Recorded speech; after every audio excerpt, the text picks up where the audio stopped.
Bisicarni yaglo Dorbarnogo Bekosur Khalas Manka Komlasagoni BJP Tangphangkra Soikot Debnath Khusatai Kalayo 2018 Bidhan Sabha Chongmarini Jorawo Ajorani Rang Mantri Eba Bishalgorni MLA Banolal Shaha Ajorawo Komlasagoni BJP Tangphangkra Soikot Debnath ni Sakawo Bishalgor Thanawo Mamla Khlaimani Koksilja Mungo Sawimanka Soikot Debnath Ajorani Rang Mantri MLA Banolal Shahano Buthanani Bagi Choprokha Koksilja Mung Manmani Yaglo Bishalgor Thana Police Nacher Mungo Ongkhuri Dorbarnogo Charshit Rekha Bisichar Mamla Ungmani Yaglo Paithago Bishalgor Dorbarnog Sangrong Salo Bishalgor Dorbarnogo Kajam Rang Mantri Banolal Shahani Koksilja Mungo Mungsa Kubui Kri hni Soikot Debnath no Bekhosur Khalas Khlai Rekha Dorbarnog ni Obahairaino tui Tongthaklajak Komlasagor Mondol Khobui Jubo Morchani Adongro Mondol Kasku Kajol Sorkar tei Mondole Kasku Yaksu Dipta Nudas Koktuma Thumene Buskango Tamushaka Nainedi Chini Mangpliwo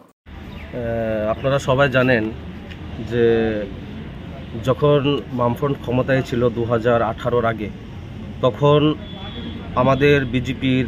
যুব মোর্চার সাধারণ সম্পাদক সৈকত দেবনাথ এবং উনি না শুধু অনেক কার্যকর্তাকে এই সিপিএম এর নেতা কর্মীরা আমাদের আন্দোলনকে দাবিয়ে রাখার জন্য বিভিন্ন মিথ্যা মামলায় ফাঁসিয়ে দেওয়া হয়েছিল তার মধ্যে একজন সৈকত দেবনাথ উনাকে 2018 সালে 27 ডিসেম্বর বিশালগড়ে কিছু দুষ্কৃতীদের দ্বারা নাকি ভানুলাল সাহার উপরে প্রাক্তন অর্থমন্ত্রী এবং বিধায়ক ওনার উপর আক্রমণ হয়েছিল সেই আক্রমণের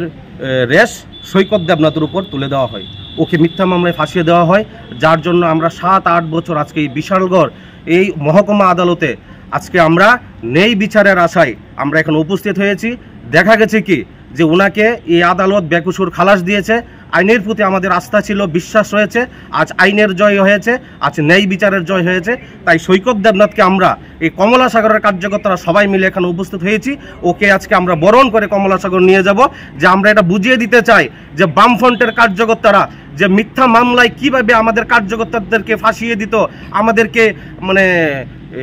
বিভিন্ন অভিযোগে জেলে ভরিয়ে দিত আমরা আজকে হুঁশিয়ারি দিতে চাই যে আজকের দিনে গণতন্ত্রের প্রতি মানুষের বিশ্বাস রয়েছে আগামী দিনে যাতে আমাদের কোনো কার্যকর্তার দিকে আঙ্গুল তুলতে এই সিপিএম এর এবং বামফ্রন্টের কার্যকর্তারা যাতে 7 বার চিন্তা ভাবনা করে আজকে আমাদের বিশালগড় আদালতে আসার একটাই উদ্দেশ্য আমাদের যুব মোর্চার সাধারণ সম্পাদককে 2018 সালে সরকার গঠিত হওয়ার পর মিথ্যা মামলায় যে বিশালগড়ের বিধায়ক তথা অর্থমন্ত্রী বানুলাল সাহা আমাদের সৈকত দেবনাথকে মিথ্যা মামলায় জড়িয়েছিল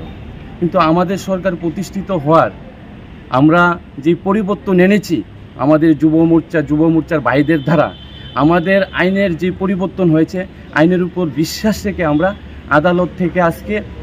আমাদের সৈকত ভাইকে বেকসুর খালাস পেয়েছি এবং আমাদের বিশ্বাস আইনের উপরে রয়েছে।